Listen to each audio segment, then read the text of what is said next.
A reading from the Holy Gospel according to St. Luke, chapter 21, verses 5 to 11.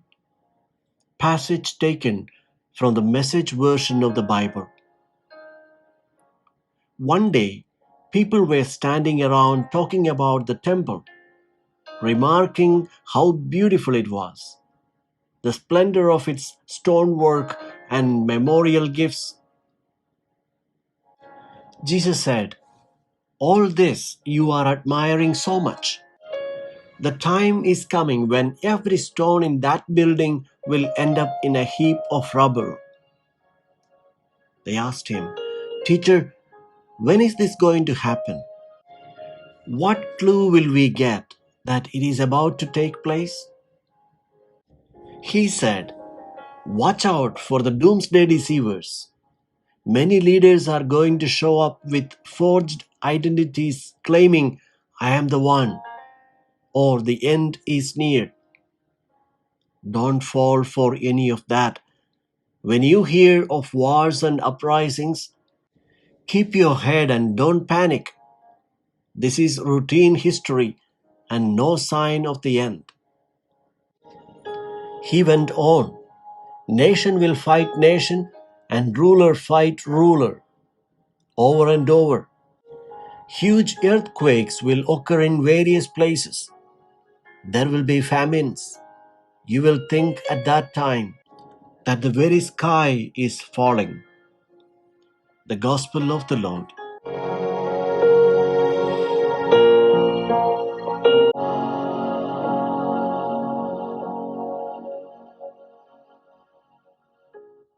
Reflections on the Gospel according to St. Luke, chapter 21, verses 5 to 11.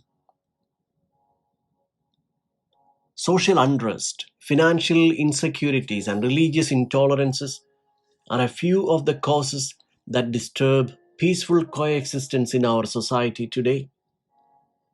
We are in the final week of the liturgical calendar, and the Church wants us to reflect on the end of days and the end of the world.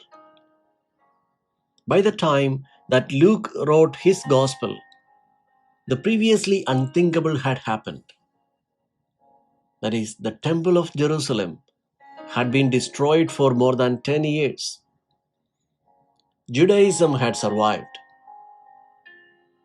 And the Christian communities, the Christian disciples had survived too, even though they had found themselves under acute pressure from their fellow Jews before and after the destruction.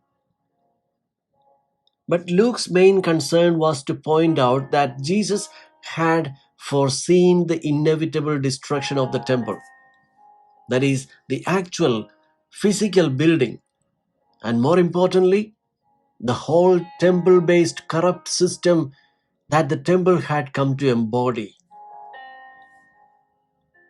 Not only would the building be destroyed, so also would the oppressive religious and social structure.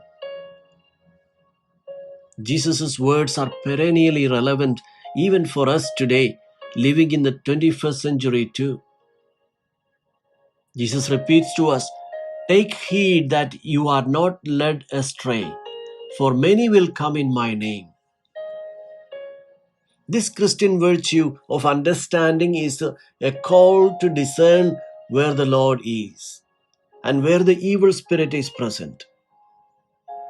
The presence of false saviors who attempt to replace Jesus are all around us.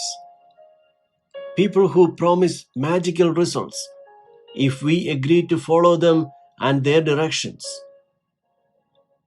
Remember, Jesus warns us, do not follow them. Jesus tells us today, all that you see here, the days will come when everything will be thrown down. Our days here on this earth are not infinite. We are sometimes mesmerized by the glitters of earthly existence. But the words of Jesus remind us that something better awaits us. If we could live in this assurance, how many of our crosses would vanish? We get frightened and desperate when we let ourselves be led away by illusory promises and by exaggerated fears. Of course, the gospel presents a scary picture of wars, uprising, strife, disasters, but then he also gives us the promise that he will always be with us until the end of times.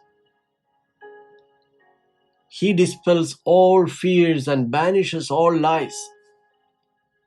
He is the Lord of life and history, and that makes all the difference.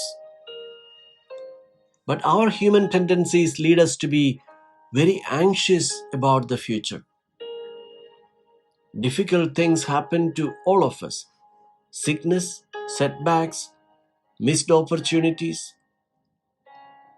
Yet we shall not be scared because God our Father has been preparing a future for us from the very beginning. Plans for your welfare and not for your destruction, so as to give you a future of hope. May we not be anxious, but instead trust in the Lord.